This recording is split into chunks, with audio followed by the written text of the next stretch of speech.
All right, chat.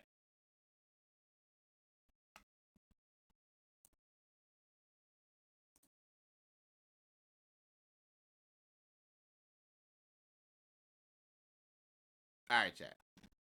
Jason Williams tried to warn them. So yeah, I don't know what I'm sorry, Chad. I literally just had a brain fart. I know the folks. I'm sorry, Chad. I just had a fuck. Damn. Okay. Okay. I've been making plays so long I feel like Ray Pump. Staying on my script, don't let the head get to my head top. That boy got a clock in my mind, just like with me. I can do anything, I got the law with me. I caught my ex bitch off, now she feel offended. She love me like anime, hoes love Corey Kitchen. In 2012, Ray William Johnson was the #1 most subscribed YouTuber on the platform, which sounds like a 5 great mil. accomplishment, but it made him a target. Ray was in a feud with a merciless, greedy, and borderline evil company that was actively trying to leech every last dollar from big and small YouTubers all over the world. Some of your favorite creators were victims: PewDiePie, Moist Critical, Philip DeFranco, just to name a few. The ironic part is that this company, dubbed Maker Studios, was founded by other popular YouTubers. They really be your own people. However, the true kingpin of the Maker Studios mob was a man called Danny Zappin, a federal convict who got out of prison and exploited the untapped gold mine of YouTube money. However, despite Ray's valiant efforts of exposing the evil tactics of Zappin's company, it wasn't enough. Maker Studios would go on to sell to Disney for over $500 million.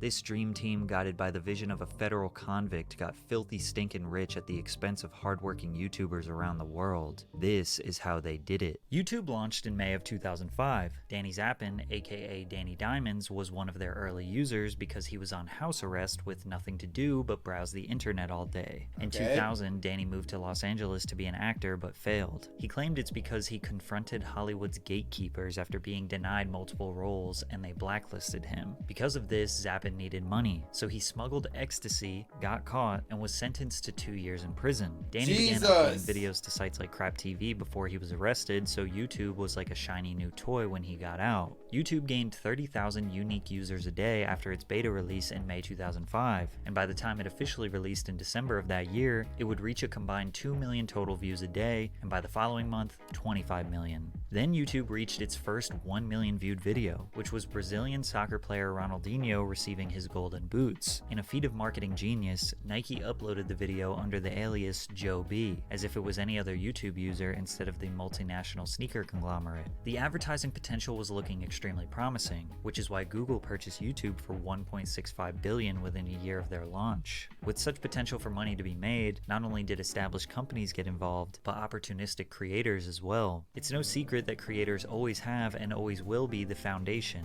the backbone of what makes this site amazing. YouTube content in the early days consisted mostly of just things related to Club Penguin, classical music masterpieces, memes, really bad tutorials, more memes, and Soulja Boy. But sprinkled in there were creators who made skits, storytime videos, theories of the universe, news channels, and the first YouTube influencers were starting to gain millions of views on their videos. YouTube then launched their partner program that pays a percentage of the advertising revenue when ads are shown on their videos. Most creators at this time treated YouTube like a fun hobby and not a career path. However, people like Danny Zappin saw an opportunity that he knew he could exploit. Danny told a few other creators about his vision: his girlfriend Lisa Donovan, her brother Ben Donovan, as well as Shay Carl and Kasim G, who were all YouTubers. One night, they all got together for a brainstorm session and laid the foundation for what would become Maker Studio. Everything originally, the idea, we were all content creators and there are a few others, and the idea was if we could come together and share our audience and build an infrastructure, we could all scale and build a company, you know, to what it is today. And I made videos, but I didn't know how to do other things. Like, I wasn't a great editor, and I didn't know how to, like, you know, shoot things, and Maker gave me a place where all that was handled, and all I had to do was just try and be funny. And that working together, you know, you can help one another, you know, and I think driving audience to one another and helping new talent that hadn't been established grow an audience, I think is really exciting.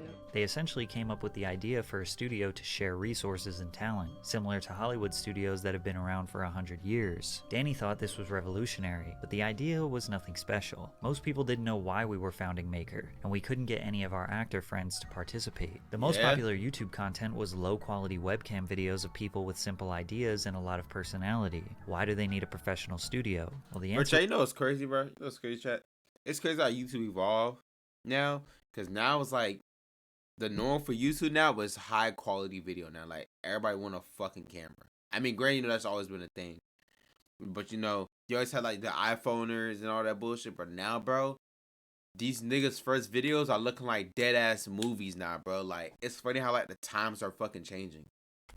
was they didn't. And even 15 years later, many of your favorite creators today are just people in their room coming up with stuff. But Danny had a plan, and step one was to create a success story to prove this could work. Danny and the group launched a collaborative channel called The Station, which even included Shane Dawson, Philip DeFranco, and Hi, I'm Ron. Maker believed each of those stars could be used to direct fans to new artists, which inspired the company to build a network of affiliated channels. And they were right. They had immediate success with Hot What Girls the? on Teen Cribs, amassing 60 million views. What's up, MTV? My name's Ariel. Welcome to my crib. Let me show you around. Meet my less attractive friend, Jasmine.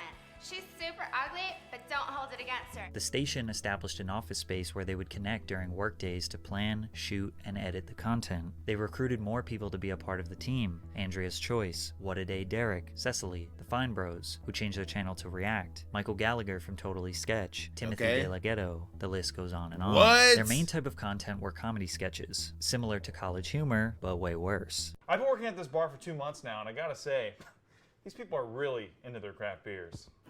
Can I get a Pooch Daddy say something? Yo. You guys got any Blue Caboose barley wine? One doppelganger doppelbach. Hey, Teach, do you? Do I what? Do you? Splooge! I would never! You should. Splooge is Yeah, the this new looks cool... crazy. Most of their humor was extremely low-hanging fruit, men dressing up as women, playing on racial stereotypes, and trying to make anything as sexual as possible. Yo! 99% of this content aged terribly, but this was a time where the edgier you were on YouTube, the more views you could get. We're here with two hot Oh, spots. Patrick, don't get it wrong. It's Patrick. Don't get it wrong, buddy. It still is like that. That's the sad part. Like that. That's the it's crazy to say that because it's literally still like that. Look at Neon and fucking Jack Doherty. Where the fuck that nigga name is, bro? I don't know. at Kenny to see what they think about what's happening with the recession. Danny Zappin was pretty much the only person at the station who wasn't on camera. That's because he was too busy figuring out how to get rich. Danny realized they had a money problem. They had a group of 20 or so creators with millions of subscribers, and they were generating tens of millions of views per month, but the ad revenue from the partner program wasn't enough. You see, the partner program in 2010 was not even close to what it is today. It was only available to a select group of very popular creators who had to apply and be accepted. But even those people weren't making significant money because the percentage split was terrible. The only way to make more money was to get more creators involved. But the studio only had so much space and employees to provide services to creators. This is where Danny's scheme began. Maker Studios formed a multi-channel network, or MCN. Instead of only working with the in-house creators at the station, Maker would try to discover talent all over the world and sign them to the network, in exchange for 20, 30, sometimes 40 or 50% of the creator's ad revenue. Keep in mind, YouTube would send the entire sum of the creator's revenue to the MCN. The MCN would take their cutout and send the rest back to the YouTuber. That's like your paycheck going directly to your landlord. He pays your rent and then sends you the rest. It's hard to understand why that is generally insane, yo. I will be fucked, bro.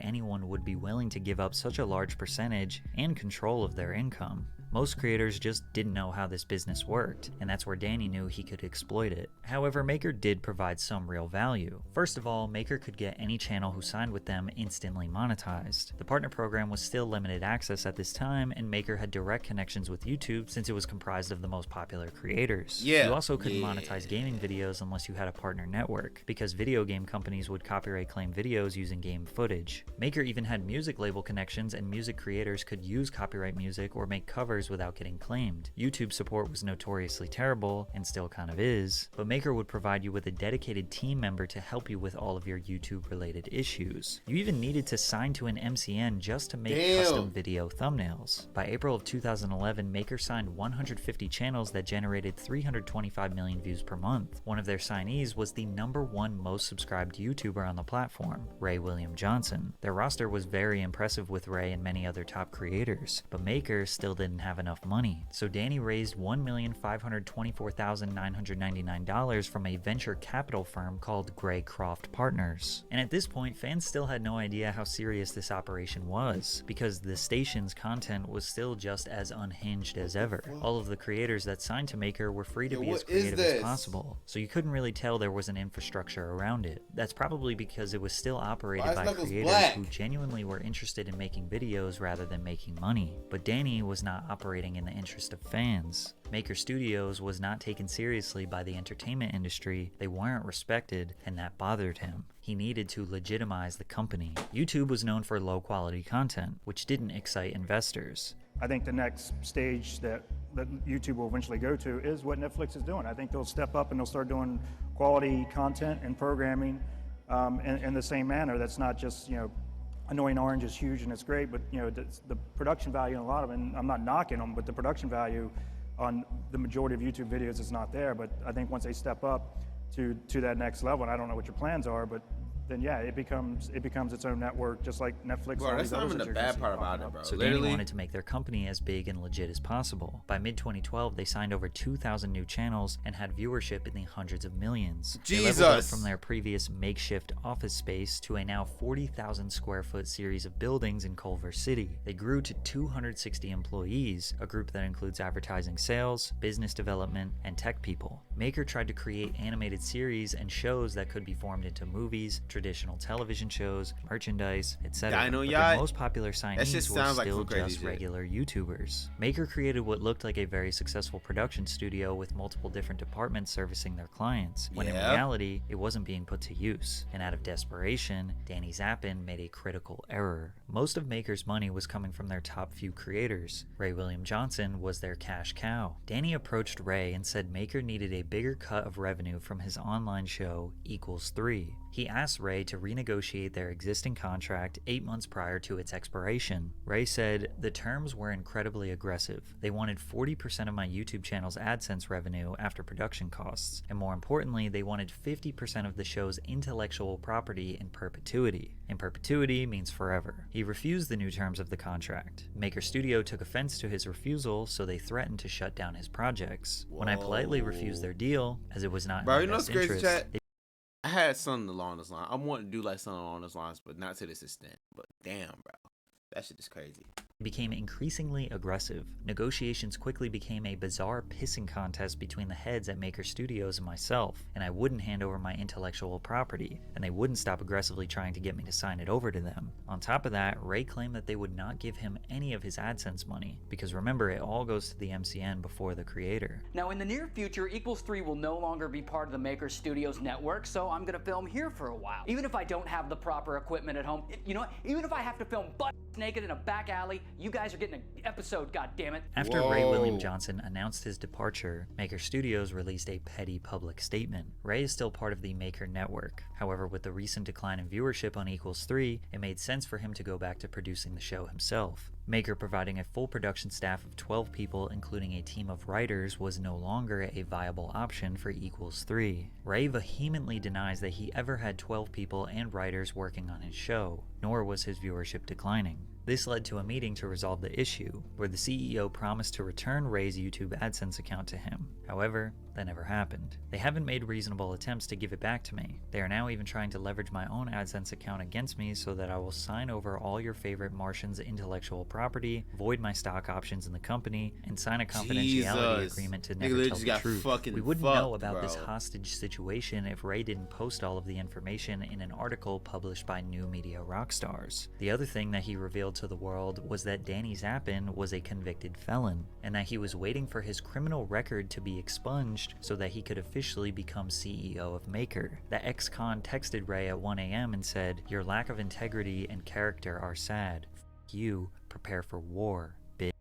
Ray tweeted that nasty text that Danny sent to him, and then Shane Dawson replied with, "I got the same text 3 years ago. Oh, YouTube." Which is interesting since Shane Dawson was a part of the original The Studio crew, then seemingly disappeared. Philip DeFranco said, "There's a theme here," seemingly hinting that he has had the same beef with Danny Zappin. Then the Fine Bros also implied the same thing. Kasim G seemed annoyed at Phil for speaking up. "Philly D, you feeling okay?" Kasim G, "Just wondering how you and your guys can sweep this one under the rug." This was one of the first big pieces of drama that YouTube had seen. Shay Carl immediately defended Danny. We're not the type of people that is going to try to like keep money from somebody or hold Ray William Johnson's ad set.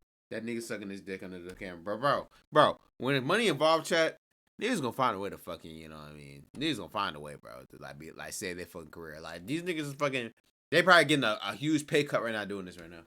Account hostage. That is definitely not our intention, and that's not Danny Diamond's intention, and that's not Maker Studios' intention. I am proud to be part of Maker Studios. Maker Studios has done a lot for a lot of YouTubers. They have made it possible for over 350 people to earn a living in this YouTube space. People like my brother and my sister have medical benefits because of Maker Studios. What? Because of people like Danny Diamond and Lisa Nova. We didn't ask. And a lot of YouTubers, countless YouTubers, would not be where they're at today, me included, me especially, if it wasn't for Danny Diamond's idea and passion for this company. It's no surprise that Kasim and Shay rushed to defend Danny, as they were two original founders who were set to make a ton of money during the sale of Maker, whereas Ray, Shane, Phillip, and the Fine Bros were not founders, but the people who had the most clout that made Maker famous, and at that time were bringing in the views to boost the company's portfolio. Fans didn't know if they should support the creators who had nothing to gain by outing Danny, or support the creators who founded the company set to make millions of dollars. Because in the middle of this drama, Time Warner acquired a % stake in the company for $36 million in December of 2012. Jesus! And other contributors like Canal Plus and Singtel have also provided $26 million, for a combined total of $61.4 million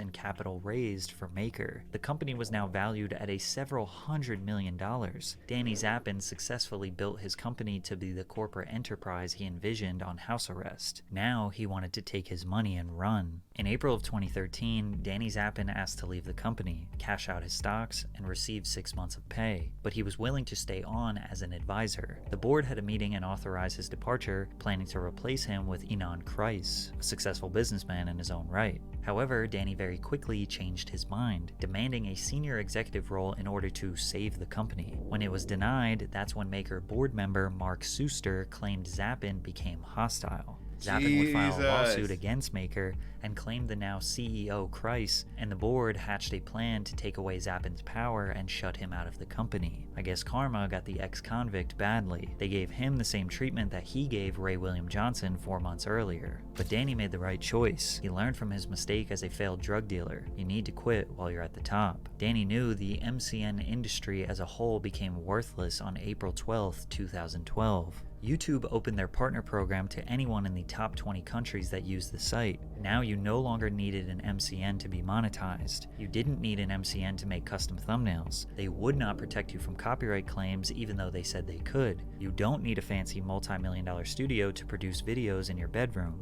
Maker had way too many creators signed to their network to provide services and support to all of them individually. So why would a creator sign to them? Well, because they were really good at lying. Today we have the benefit of hindsight. We know how many independent creators have built legitimate businesses through YouTube. We now know that YouTube is somewhat of a stable career path. It's not just some wacky hobby that only fringe kids do. In 2012, the future of YouTube was still unknown, so it was very easy for sales representatives at a big company like Maker to convince little old Patrick that he needs the backing of a major corporation. But they even convinced large creators to join. In December 2012, Maker was able to acquire the new #1 most subscribed and viewed YouTuber on the platform, PewDiePie. Once that happened, they acquired most of the YouTube giants: Epic Rap Battles of History, Tobuscus, Markiplier, Jacksepticeye, to name a few. They quickly became the #1 MCN. By early 2014, they had over 55,000 signed creators to their network. But big creators like PewDiePie likely were not giving 10 to 40% of their ad revenue to Maker. Yeah, I ain't gonna lie, bro.